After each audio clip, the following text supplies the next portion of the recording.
Hello viewers, today we are going to talk about traditional textiles of India like Muslins of Bengal, Kerala Cottons, Kovai Sarees and Shawls of Kashmir. All of these are the finest examples of hand woven textiles of India. Now let us see more about Muslins of Bengal. Muslin is one of the most exotic fabrics known to mankind. It is woven from the finest variety of cotton that grows in Bengal along the Brahmaputra river. The cotton that grows here is supposed to be very fine, and that's the reason why the fabric is very transparent, at the same time very strong. Muslin actually is a plain weave cotton fabric which originated in Dhakeshwar in Dhaka, which is the capital of Bangladesh. Bengali muslin was traded throughout the Middle East and Asia, and it was called as Dakhai. Bengal muslin industry was ruthlessly suppressed by the various colonial policies. After a long period of decline, today some of the muslin weaving industries are being revived by the government, both West Bengal and Bangladesh governments, and many more NGOs and other research groups. The efforts are on to revive and promote many of the lost techniques and traditional methods of weaving and production. The yarn that is produced from Bengal cotton plant is both soft and strong. These yarns are used by the weavers to produce beautiful muslin fabrics on their looms. Special skills evolved over the ages have been passed through generations, which are being used by weavers to weave the exotic muslin fabrics. The origin of the word muslin is not very clear. Some believe that it is derived from Mosul, an old trade center in Iraq. Some others believe that muslin was connected with Machilipatnam, headquarters of the European trading companies in South India. Muslin is neither a Persian word nor a Sanskrit word or a Bengali word. The name muslin was given by the Europeans to the cotton cloth imported by them from Mosul. The fine cotton goods of Dhaka were given the same name as muslin because of their similarity to the fabrics that were produced in Mosul. Now, let us see the characteristics of muslin fabric. Like we already discussed, muslin is a very transparent fabric. It is ultra light, very light in weight and very glossy too. The sarees made from muslin are extremely light in the sense of weight, very sensuous to touch and very exotic to view. The finest muslin made around 250 to 300 years ago was of 1000 count. Cloth made from this fine yarn was so fine that it was not visible to the naked eye. Moreover, 1000 meters of such fine cloth weighed only 1 gram. So that's the reason why it is very light in weight. 1 khanda, that is 2.5 meters of even 300 count muslin, used to cost around 100 rupees then, at a time when the price of gold was rupees 15 a bori. A bori was around 11.66 grams. The 1000 count muslin was much more expensive. A document at the archives in Hazarduari, the seat of Nawabs of Murshidabad, shows that Nawab Murshid Quli Khan bought 1 khanda of 1000 count muslin from a weaver for rupees 400. At that time, a mid-ranking court official would earn about rupees 1 a month and live very comfortably on that 1 rupee. Now, let us see the categories of different muslins that are produced.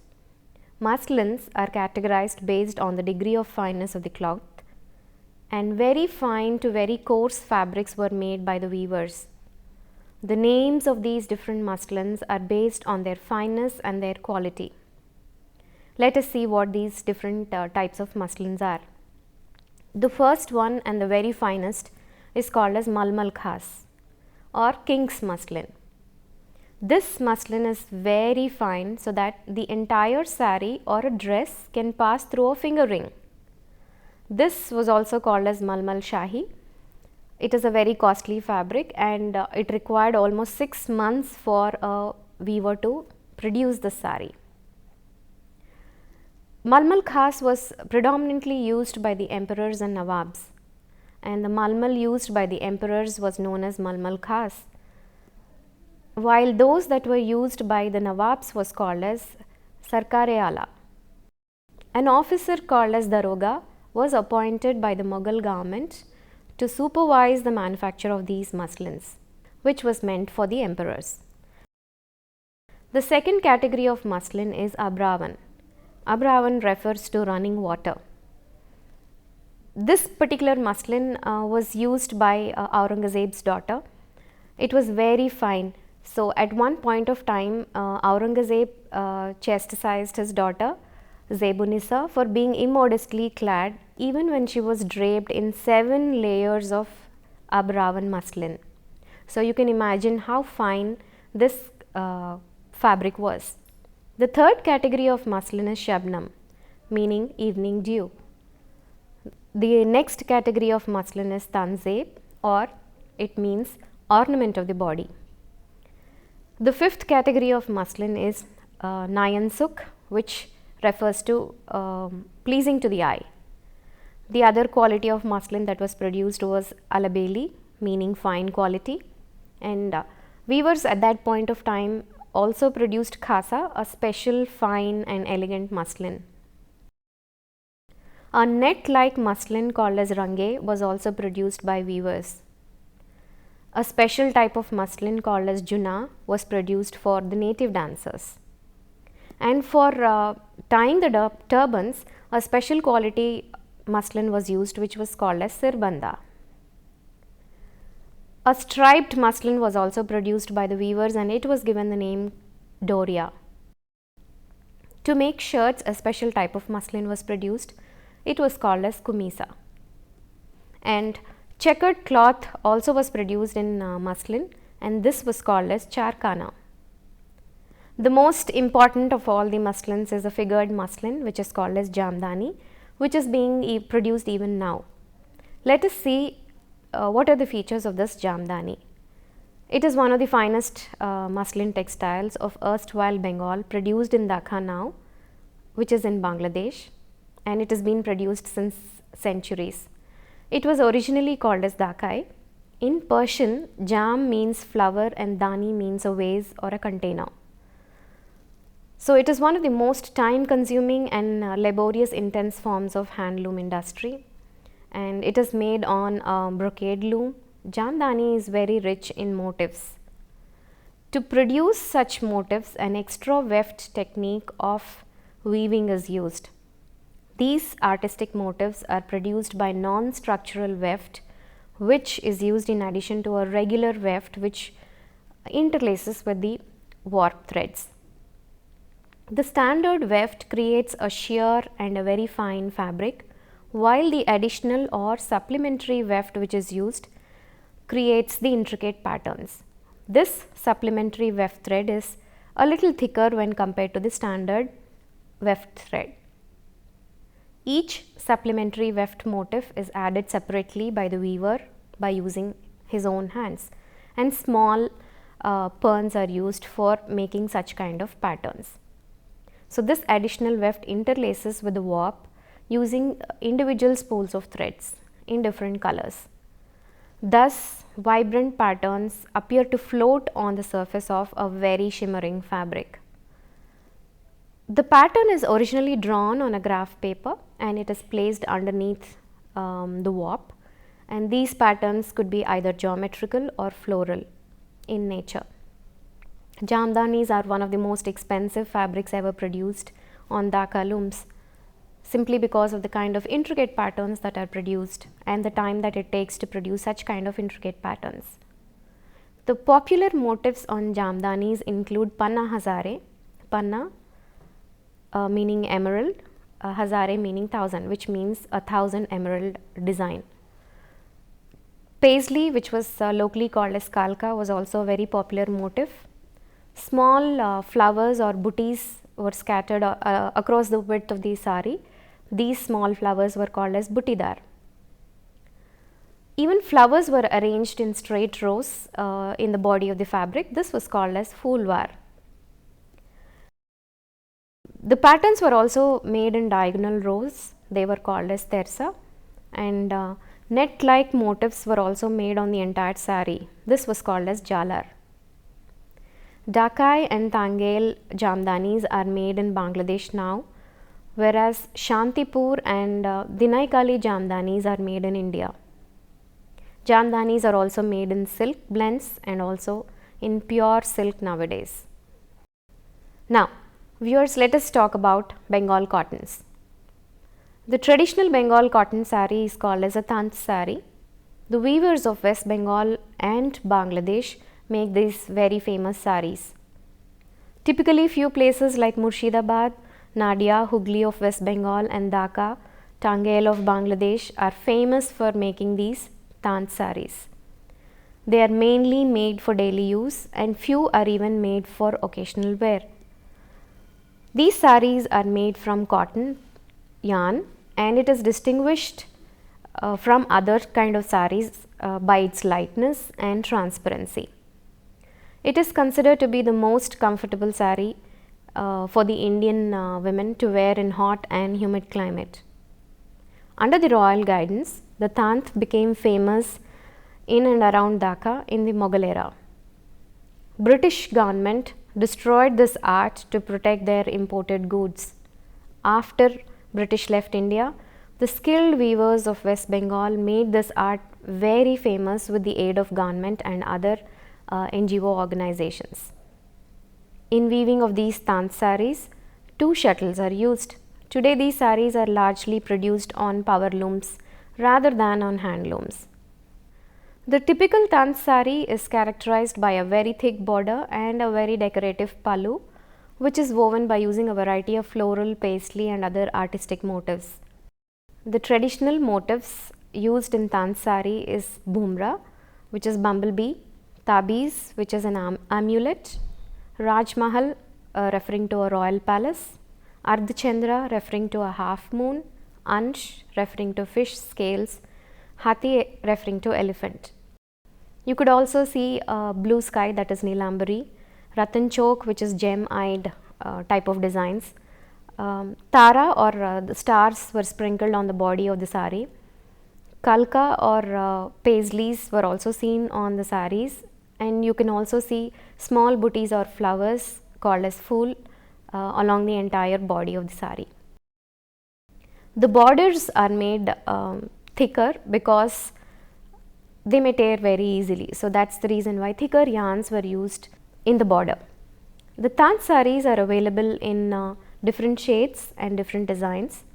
So Bengal produced cotton saris which were called as tant saris. We have seen different characteristics of the sari and motifs that are commonly seen in tant saris too. Now viewers, let us see about Kerala cotton saris. Kerala cotton sari is a hand woven sari. It is cream in color and it also has a golden border. The sari is known as kasavu. Kerala's kasavu is one of the finest traditional saris and it is considered as a auspicious ensemble for women in Kerala, especially during festive occasions, that is during marriages. Mohiniyattam, the traditional dance of Kerala, is incomplete without the kasavu look. The handloom fabrics of Kerala follow a tradition of about 150 years. Initially, such fabrics were woven by specialized weavers exclusively for the members of the royal family. Gradually, the tradition spread from them to the local weavers all over Kerala. Now, different locations in Kerala have mastered this specialized art and technique, and they are also weaving good quality cotton saris. These fabrics are known by special names based on the locations in which they are manufactured. The elegant canal saris, which are off-white in color with golden border, are also woven in Kerala. These saris are known for their natural color, texture and golden border. Kerala kasavu saris were originally known as mundu or neriyattu. Till 1970s, the fabric was not worn as a typical sari, as in the pallu portion being taken over the left shoulder. The upper part of the mundu before 1970s was tucked inside the blouse. Nowadays, the pallus go over the left shoulder, which gives the sari a sophisticated and elegant look. The golden border and the cream color of this ethnic fabric gives it a very traditional appeal. The borders on the pallu and on the body of the sari resemble a film reel, as the borders are designed in a kasavu style with the use of different colored thread in printing ethnic and religious motifs in multicolored thread work. Kasavu nowadays has gone beyond saris, and even salwar kameez sets and skirts and kurtis are also being made with this kind of designs. Traditional kasavu borders have also been creatively replaced by other kinds of patterns like diamonds and check shaped motifs and designs. The golden borders have added more colors like green and red, and with the addition of this colors, it enhances the look of the sari even more. Traditionally, women wear a two-piece fabric named a set mundu or a mundu neriyattu with the natural body color and golden or other different kinds of shades in the border. This is worn like a sari with the blouse and the pallu going over the left shoulder. The typical Kerala sari is hand woven and it is 100% unbleached cotton. That's the reason why the fabric appears cream in color. It is known for its fineness of count. The traditional design of Kerala sari has 1 to 6 inch pallu, while the body is plain. But now the pallu goes up till 1 meter. The border and pallu are decorated with a variety of designs like other traditional saris. Designs that were used were peacocks, elephants and different kinds of flowers. The kasavu or the golden border is either pure golden layer, or it could be coated with copper, or it could be made with artificial zari. The price of the original sari depends upon the type of zari that is used and the designs that are there on the sari. Men in Kerala wear kasavu mundu or dhoti for festivals. Let us see about Kovai Cora cotton saris. Kovai Cora cotton or Korra cotton is a type of sari that is made in Coimbatore region of Tamil Nadu. This particular sari has been recognized as a GI or a geographical indication status by the Government of India back in 2014 and 15. Kovai Cora cotton is made from a blend of silk and cotton. A superior quality cotton yarn is mixed with traditional silk to produce the Korra cotton. Pure cotton is also used for making these kind of saris. The saris have bright colored border designs with occasional use of a shining zari. Various motifs are also used to enhance the visual appeal of the fabric, and on a closer look one can see self-styled jacquard patterns in the fabric. Blouse material is also woven along with the sari, hence one can see the same border in the blouse as well. The price range of these saris ranges from rupees 400 to 1200 to average homemakers in Tamil Nadu. Korra saris nowadays are also made on power looms to bring down the cost of the sari. But the handloom fabric has a better aesthetic appeal in terms of design than the power loom sari. Now if you look at these pictures that are there, the sari is made in yellow color and the pallu is made in green color, and you see a leaf design on the sari too. The other picture here shows a brown color sari with the large motifs in pallu and the same motifs repeated on the body of the sari. To weave such kind of saris, it takes up to 3 days. Weaving is done in the district of Coimbatore or Tirupur or Erode of Tamil Nadu. Sirumugai in Coimbatore is the major producer of Korra cotton saris. Around 82 cooperative societies in these districts have been certified as authorized dealers by the government of Tamil Nadu. Government of Tamil Nadu also sells these saris through its government run co-optex stores. The saris are very smooth in texture, they are airy in the sense that it allows the air to pass through the fabric, and they're very comfortable when worn. They're very ideal for daily wear, casual wear, and they're ideal too for summers. Now, viewers, let us talk about Kashmiri shawls. Kashmir is in the northern part of India and it is famous for its hand woven textiles, especially the shawls. These shawls are made of pashmina wool which is wool of Capra hircus, a species of wild Asian mountain goat. The wool that is used for making these pashmina shawls is from under the rough woolly outer coat of the animal. The pashmina shawls are very fine and they were much coveted ring shawls in the Mughal era. Inferior quality shawls are also made from the wool that is collected from domesticated sheep and goats. Such inferior quality shawls are made in Amritsar. There are two types of in Kashmiri shawls, Kanikar and Amlikar shawls. The loom woven shawls are called as Tiliwala, Tilikar or Kanikar shawls. They are sometimes woven in one piece but more often in small segments which are later sewn together with such precision that the sewing is quite invisible. One cannot see the sewing stitches. Kanikar has intricately woven designs which are inspired from nature.